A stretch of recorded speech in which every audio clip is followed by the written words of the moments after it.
ओम शांति। 10 सितंबर 2024 के ईश्वरीय महावाक्य। पहले सुनते हैं मुरली के मुख्य पॉइंट्स। बाबा ने कहा, तुम बच्चे जितना याद की यात्रा में तत्पर रहेंगे उतनी खुशी रहेगी और मैनर्स भी ठीक होते जाएंगे। बाबा तुम रूहानी बच्चों को रोज रोज सावधानी देते हैं, सेफ्टी फर्स्ट। इस याद की यात्रा से ही तुम बहुत बहुत सेफ रहते हो। अब तुम्हें पावन भी बनना है, कैरेक्टर्स भी सुधारने हैं, तो हर एक अपनी जांच करे, मेरा कैरेक्टर किसको दुख देने वाला तो नहीं, मुझे कोई देह अभिमान तो नहीं आता। फिर बाबा ने कहा, तुम जितना जितना याद में रहेंगे उतना बड़े मीठे बनते जाएंगे। मजबूत महावीर बनना है तो याद में रहने का पुरुषार्थ करो। ज्ञान तलवार में याद का जौहर न होने के कारण किसी को तीर नहीं लगता। भले बाबा जानते हैं ड्रामा बिल्कुल एक्यूरेट चल रहा है, परंतु आगे के लिए समझानी तो देंगे ना। कोई तो सर्जन के आगे सब सच बता देते हैं, कोई छिपा लेते हैं। अंदर में रख लेना यह भी नुकसान कारक है। लास्ट में बाबा ने कहा, सदैव याद रखना चाहिए कि हम नए विश्व के मालिक बन रहे हैं। यह है शुद्ध अहंकार। जिनकी तकदीर में है वह अच्छी रीति इन बातों को पकड़ लेते हैं, नहीं तो सुना अनसुना कर देते हैं। जो पूरा नहीं समझते वह इतनी सर्विस भी नहीं कर सकते, बंधनों की जंजीरों में जकड़े रहते हैं। अब सुनते हैं महावाक्यों को विस्तार से। बाबा ने कहा, मीठे बच्चे, माया को वश करने का मंत्र है मन मना भव। इसी मंत्र में सब खूबियां समाई हुई हैं। यही मंत्र तुम्हें पवित्र बना देता है। प्रश्न, आत्मा की सेफ्टी का नंबर 1 साधन कौन सा है और कैसे? उत्तर, याद की यात्रा ही सेफ्टी का नंबर 1 साधन है, क्योंकि इस याद से ही तुम्हारे कैरेक्टर सुधरते हैं। तुम माया पर जीत पा लेते हो। याद से पतित कर्मेंद्रियां शांत हो जाती हैं। याद से ही बल आता है। ज्ञान तलवार में याद का जौहर चाहिए। याद से ही मीठे सतो प्रधान बनेंगे, कोई को भी नाराज नहीं करेंगे। इसलिए याद की यात्रा में कमजोर नहीं बनना है। अपने आप से पूछना है कि हम कहाँ तक याद में रहते हैं। ओम शांति। मीठे मीठे रूहानी बच्चों को रोज रोज सावधानी जरूर देनी होती है। कौन सी? Safety first. सेफ्टी क्या है? याद की यात्रा से तुम बहुत बहुत सेफ रहते हो। मूल बात ही बच्चों के लिए यह है। बाप ने समझाया है, तुम बच्चे जितना याद की यात्रा में तत्पर रहेंगे उतनी खुशी भी रहेगी और मैनर्स भी ठीक होंगे, क्योंकि पावन भी बनना है, कैरेक्टर्स भी सुधारना है। अपनी जांच करनी है, मेरा कैरेक्टर किसको दुख देने जैसा तो नहीं है, मुझे कोई देह अभिमान तो नहीं आ जाता है। यह अच्छी रीति अपनी जांच रखनी है। बाप बैठ बच्चों को पढ़ाते हैं। तुम बच्चे पढ़ते भी हो तो फिर पढ़ाते भी हो। बेहद का बाप सिर्फ पढ़ाते हैं, बाकी तो सब हैं देहधारी। इसमें सारी दुनिया आ जाती है। एक बाप ही विदेही है। वह तुम बच्चों को कहते हैं कि तुमको भी विदेही बनना है। मैं आया हूँ तुमको विदेही बनाने। पवित्र बनकर ही वहाँ जाएंगे। छी को तो साथ ले नहीं जाएंगे। इसलिए पहले पहले मंत्र ही यह देते हैं। माया को वश करने का यह मंत्र है, पवित्र होने का यह मंत्र है। इस मंत्र में बहुत खूबियां भरी हुई हैं। इनसे ही पवित्र बनना है, मनुष्य से देवता बनना है। जरूर हम ही देवता थे, इसलिए बाप कहते हैं, अपनी सेफ्टी चाहो, मजबूत महावीर बनना चाहो तो यह पुरुषार्थ करो। बाप तो शिक्षा देते रहेंगे, भल ड्रामा भी कहते रहेंगे। ड्रामा अनुसार बिल्कुल ठीक ही चल रहा है, फिर आगे के लिए भी समझाते रहेंगे। याद की यात्रा में कमजोर नहीं बनना है। बाहर रहने वाली बांधेली गोपिकाएं जितना याद करती हैं, उतना सामने रहने वाले भी याद नहीं करते हैं, क्योंकि उनको तड़फन होती है शिव बाबा से मिलने की। जो मिल जाते हैं उन्हों का पेट जैसे कि भर जाता है। जो बहुत याद करते हैं वह ऊंच पद पा सकते हैं। देखा जाता है अच्छे अच्छे बड़े बड़े सेंटर्स संभालने वाले मुख्य भी याद की यात्रा में कमज़ोर हैं। याद का जौहर बहुत अच्छा चाहिए। ज्ञान तलवार में याद का जौहर न होने के कारण किसको तीर लगता ही नहीं, पूरा मरते नहीं। बच्चे कोशिश करते हैं ज्ञान का बाण लगाकर बाप का बनाएं व मर्जीवा बनाएं, परंतु मरते नहीं। तो जरूर ज्ञान तलवार में गड़बड़ है। बाबा भल जानते हैं ड्रामा बिल्कुल एक्यूरेट चल रहा है, परंतु आगे के लिए तो समझाते रहेंगे ना। हर एक अपने दिल से पूछो, हम कहाँ तक याद करते हैं? याद से ही बल आएगा। इसलिए कहा जाता है ज्ञान तलवार में जौहर चाहिए। ज्ञान तो बहुत सहज रीति समझा सकते हैं। जितना जितना याद में रहेंगे उतना बड़े मीठे बनते जाएंगे। तुम सतो प्रधान थे तो बहुत मीठे थे, अब फिर सतो प्रधान बनना है। तुम्हारा स्वभाव भी बहुत मीठा चाहिए, कभी रंज नहीं होना चाहिए। ऐसा वातावरण न हो जो कोई रंज हो, ऐसी कोशिश करनी चाहिए, क्योंकि यह ईश्वरीय कॉलेज स्थापन करने की सर्विस बहुत ऊंची है। विश्वविद्यालय तो भारत में बहुत गाए जाते हैं, वास्तव में वह है नहीं। विश्वविद्यालय तो एक ही होता है। बाप आकर सबको मुक्ति, जीवन मुक्ति देते हैं। बाप जानते हैं सारी दुनिया के जो भी मनुष्य मात्र हैं सब खत्म होने हैं। बाप को बुलाया भी इसलिए है कि छीछी दुनिया का खात्मा और नई दुनिया की स्थापना करो। बच्चे भी समझते हैं बरोबर बाप आया हुआ है। अभी माया का पंप कितना है, फॉल ऑफ पोम्पिया का खेल भी दिखाते हैं। बड़े बड़े मकान आदि बना रहे हैं, यह है पंप। सतयुग में इतने मंजिल के मकान बनते नहीं हैं, यहाँ बनते हैं क्योंकि रहने के लिए जमीन नहीं है। विनाश जब होता है तब सब बड़े बड़े मकान भी गिर पड़ते हैं। आगे इतनी बड़ी बड़ी बिल्डिंग नहीं बनती थी। बॉम्ब्स जब छोड़ेंगे तो ऐसे गिरेंगे जैसे ताश के पत्ते गिरते हैं। इसका मतलब यह नहीं कि वही मरेंगे बाकी दूसरे रह जाएंगे, नहीं। जो जहाँ होगा, चाहे समुद्र पर हो, पृथ्वी पर हो, आकाश में हो, पहाड़ों पर हो, उड़ रहा हो, सब खत्म हो जाएंगे। यह पुरानी दुनिया है ना, जो भी 84 लाख योनियाँ हैं, यह सब खत्म हो जानी हैं। वहाँ नई दुनिया में यह कुछ भी होगा नहीं। न इतने मनुष्य होंगे, न मच्छर, न जीव जंतु आदि होंगे। यहाँ तो ढेर के ढेर हैं। अब तुम बच्चे भी देवता बनते हो तो वहाँ हर चीज़ सतो प्रधान होती है। यहाँ भी बड़े आदमी के घर में जाएंगे तो बड़ी सफाई आदि रहती है। तुम तो सबसे जास्ती बड़े देवता बनते हो। बड़े आदमी भी नहीं कहेंगे, तुम बहुत उच्च देवता बनते हो। यह कोई नई बात नहीं है। 5000 वर्ष पहले भी तुम यह बने थे नंबरवार। यह इतना किचड़ा आदि वहाँ कुछ भी नहीं होगा।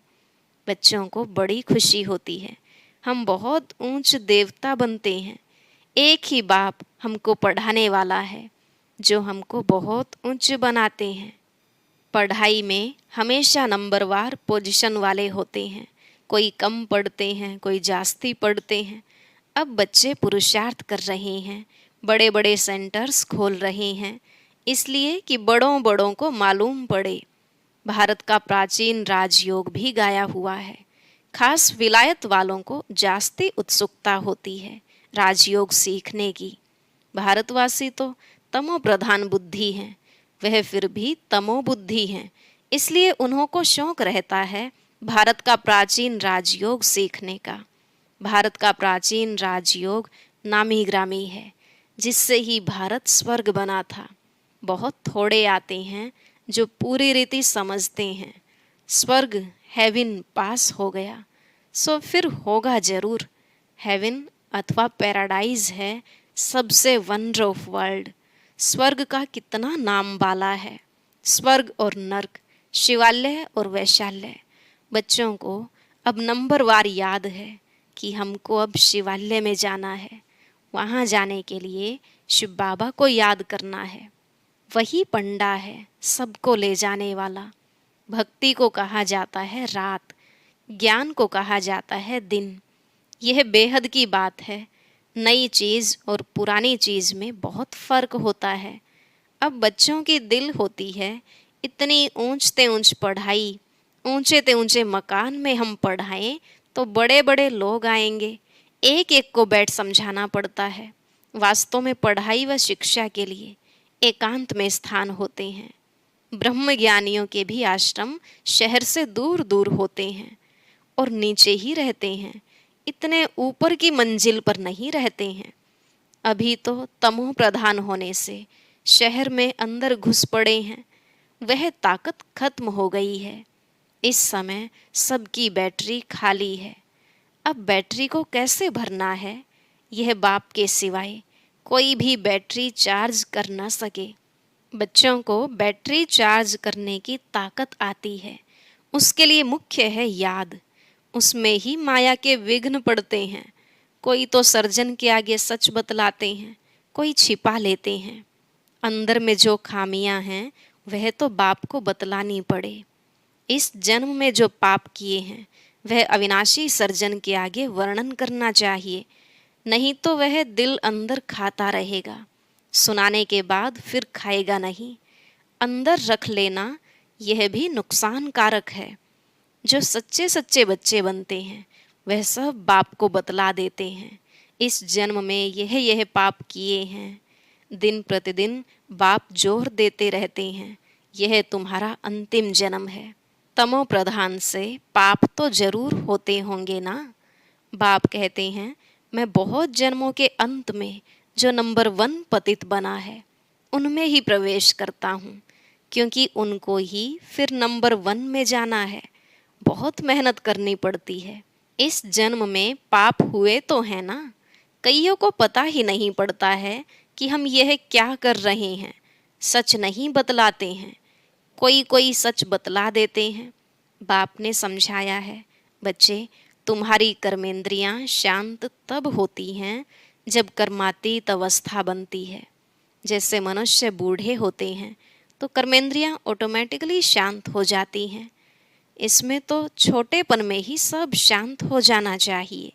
योग बल में अच्छी तरह रहें तो इन सब चीज़ों की एंड हो जाए। वहाँ कोई ऐसी गंदी बीमारी, कीचड़ पट्टी आदि कुछ नहीं होता है। मनुष्य बड़े साफ शुद्ध रहते हैं। वहाँ है ही राम राज्य, यहाँ है रावण राज्य। तो अनेक प्रकार की गंदगी की बीमारियां आदि हैं। सतयुग में यह कुछ होती नहीं। बात मत पूछो, नाम ही कितना फर्स्ट क्लास है। स्वर्ग, नई दुनिया, बड़ी सफाई रहती है। बाप समझाते हैं इस पुरुषोत्तम संगम युग पर ही तुम यह सब बातें सुनते हो। कल नहीं सुनते थे। कल मृत्यु लोक के मालिक थे, आज अमर लोक के मालिक बनते हो। निश्चय हो जाता है कल मृत्यु लोक में थे, अभी संगम युग पर आने से अमर लोक में जाने के लिए तुम पुरुषार्थ कर रहे हो। पढ़ाने वाला भी अब मिला है। जो अच्छी रीति पढ़ते हैं तो पैसा आदि भी अच्छा कमाते हैं। बलिहारी पढ़ाई की कहेंगे, यह भी ऐसे है। इस पढ़ाई से तुम बहुत ऊंच पद पाते हो। अभी तुम रोशनी में हो, यह भी सिवाय तुम बच्चों के और कोई को मालूम नहीं है। तुम भी फिर घड़ी घड़ी भूल जाते हो, पुरानी दुनिया में चले जाते हो। भूलना माना पुरानी दुनिया में चले जाना। अभी तुम संगम युगी ब्राह्मणों को मालूम है कि हम कलयुग में नहीं हैं। यह सदैव याद रखना है। हम नए विश्व के मालिक बन रहे हैं। बाप हमको पढ़ाते ही हैं नई दुनिया में जाने के लिए। यह है शुद्ध अहंकार, वह है अशुद्ध अहंकार। तुम बच्चों को तो कभी अशुद्ध ख्यालात भी नहीं आने चाहिए। पुरुषार्थ करते करते आखिरी पिछाड़ी में रिजल्ट निकलेगी। बाप समझाते हैं, इस समय तक सब पुरुषार्थी हैं। इम्तिहान जब होता है तो नंबरवार पास हो, फिर ट्रांसफ़र हो जाते हैं। तुम्हारी है बेहद की पढ़ाई, जिसको सिर्फ तुम ही जानते हो। तुम कितना समझाते हो, नए नए आते रहते हैं बेहद के बाप से वर्षा पाने के लिए। भल दूर रहते हैं, फिर भी सुनते सुनते निश्चय बुद्धि हो जाते हैं। ऐसे बाबा के सम्मुख भी जाना चाहिए। जिस बाप ने बच्चों को पढ़ाया है, ऐसे बाप से सम्मुख तो जरूर मिलना चाहिए। समझकर ही यहाँ आते हैं। कोई नहीं समझे हुए हैं तो भी यहाँ आने से समझ जाते हैं। बाप कहते हैं, दिल में कोई भी बात हो, समझ में नहीं आती हो तो भल पूछो। बाप तो चुंबक है ना, जिसकी तकदीर में है वह अच्छी रीति पकड़ सकते हैं। तकदीर में नहीं है तो फिर खलास, सुना अनसुना कर देते हैं। यहाँ कौन बैठ पढ़ाते हैं? भगवान, उनका नाम है शिव। शिव बाबा ही हमको स्वर्ग की बादशाही देते हैं। फिर कौन सी पढ़ाई अच्छी? तुम कहेंगे हमको शिव बाबा पढ़ाते हैं, जिससे 21 जन्मों की बादशाही मिलती है। ऐसे ऐसे समझाते समझाते ले जाते हैं। कोई तो पूरा न समझने के कारण इतनी सर्विस नहीं कर सकते हैं। बंधन की जंजीरों में जकड़े रहते हैं। शुरू में तो तुम कैसे अपने को जंजीरों से छुड़ा कर आए, जैसे कोई मस्ताने होते हैं। यह भी ड्रामा में पार्ट था जो कशिश हुई। ड्रामा में भट्ठी बननी थी, जीते जी मरे। फिर माया की तरफ कोई कोई चले गए। युद्ध तो होती है ना, माया देखती है। इसने बड़ी हिम्मत दिखाई है। अब हम भी ठोक कर देखते हैं कि पक्के हैं व नहीं। बच्चों की कितनी संभाल होती थी, सब कुछ सिखलाते थे।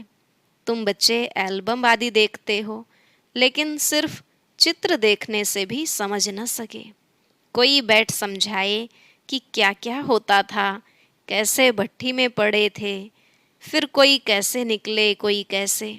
जैसे रुपये छपते हैं तो भी कोई कोई खराब हो पड़ते हैं। यह भी ईश्वरीय मशीनरी है। ईश्वर बैठ धर्म की स्थापना करते हैं।